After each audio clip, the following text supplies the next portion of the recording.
नमस्कार, मी आरती आणि आपण पाहता आवाज इंडिया मराठी शोध सत्याचा। चला तर मग एक नजर टाकूयात सध्याच्या घडीच्या महत्त्वाच्या घडामोडींवर। पावसाळी अधिवेशनाच्या पार्श्वभूमीवर विधान भवनातील तयारीला वेग आला आहे। विधान परिषदेचे सभापती राम शिंदे यांनी पूर्वतयारीचा आढावा घेत सुरक्षा, शिस्त आणि गर्दी नियंत्रणावर भर दिला। अधिवेशन काळात अनावश्यक गर्दी टाळण्यासाठी डिजिटल प्रवेश पास व्यवस्था सुरू करण्याचे निर्देश देण्यात आले आहेत।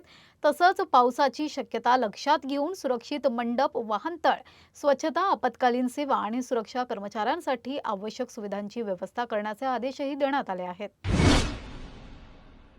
मुंबई उपनगरातील घाटकोपर, विक्रोळी आणि भांडूप परिसरातील धोकादायक डोंगर उतारांवर तातडीने संरक्षण भिंती उभाराव्यात अशी मागणी राष्ट्रवादी काँग्रेस पक्ष शरदचंद्र पवार गटाने केली आहे। दरवर्षी पावसाळ्यात होणाऱ्या दरड कोसळण्याच्या घटनांमुळे नागरिकांच्या जीविताला धोका निर्माण होत असल्याच्या पार्श्वभूमीवर पक्षाच्या शिष्टमंडळाने मुंबई उपनगर जिल्हाधिकारी सौरभ कटियार यांची भेट घेऊन सविस्तर निवेदन सादर केलं। धोकादायक उतारांचे संयुक्त सर्वेक्षण, आरसीसी संरक्षण भिंती, स्लोप स्टॅबिलायझेशन, रॉक बोल्टिंग, जलनिस्सारण व्यवस्था आणि आवश्यकतेनुसार पुनर्वसनाची मागणी यावेळी करण्यात आली। प्रशासनाने दुर्घटना घडल्यानंतर मदतकार्य करण्याऐवजी प्रतिबंधात्मक उपाययोजनांना प्राधान्य देऊन तातडीने कार्यवाही करावी अशी भूमिका पक्षाने मांडली आहे। महाराष्ट्र विधान परिषद निवडणुकांच्या पार्श्वभूमीवर प्रशासन सतर्क झाला आहे। मतदान आणि मतमोजणी प्रक्रिया शांततेत पार पडावी तसंच कायदा सुव्यवस्था अबाधित राहावी यासाठी नाशिक आणि सोलापूर जिल्ह्यात दारू विक्रीवर तात्पुरती बंदी लागू करण्यात आली आहे।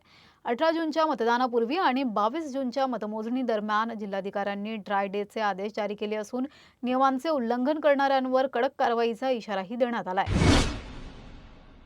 मुंबई आणि ठाण्यातील खड्ड्यांच्या समस्येवर मुंबई उच्च न्यायालयाने कठोर भूमिका घेतली आहे। घोडबंदर रोडच्या दुरवस्थेवरून ठाणे महापालिकेला फटकारत नागरिकांच्या तक्रारींकडे दुर्लक्ष करू नका असं स्पष्ट निर्देश न्यायालयाने दिलेत।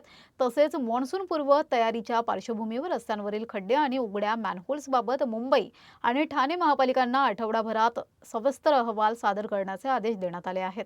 प्रतिज्ञापत्र दाखल करण्यास झालेल्या विलंबाबद्दलही न्यायालयाने नाराजी व्यक्त करत या प्रकरणाची पुढील सुनावणी 22 जूनपर्यंत तहकूब केली आहे।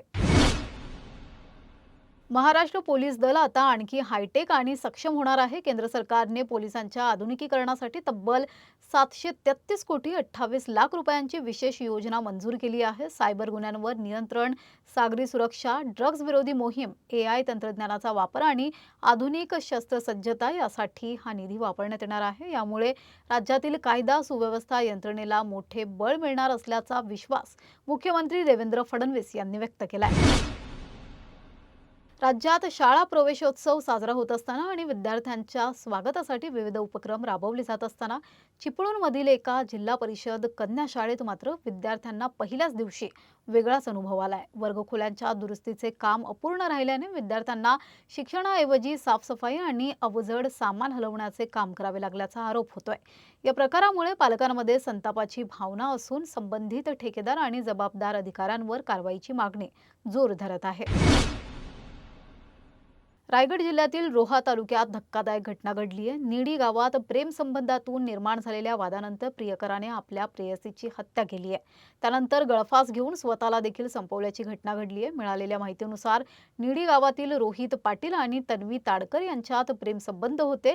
या घटनेनंतर परिसरात खळबळ उडाली आहे। शाब्दिक वादातून हा प्रकार घडल्याचा अंदाज व्यक्त करण्यात येतोय।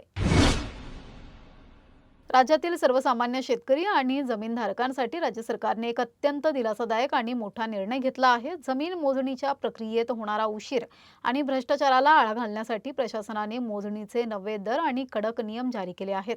मुख्यमंत्री देवेंद्र फडणवीस यांच्या सूचनेवरून महसूल मंत्री चंद्रशेखर बावनकुळे यांनी हा महत्त्वपूर्ण निर्णय घेतला असून आता कुटुंबात झालेल्या जमिनीच्या वाटणीची मोजणी प्रति पोटहिस्सा अवघ्या 200 रुपयांत केली जाणार आहे।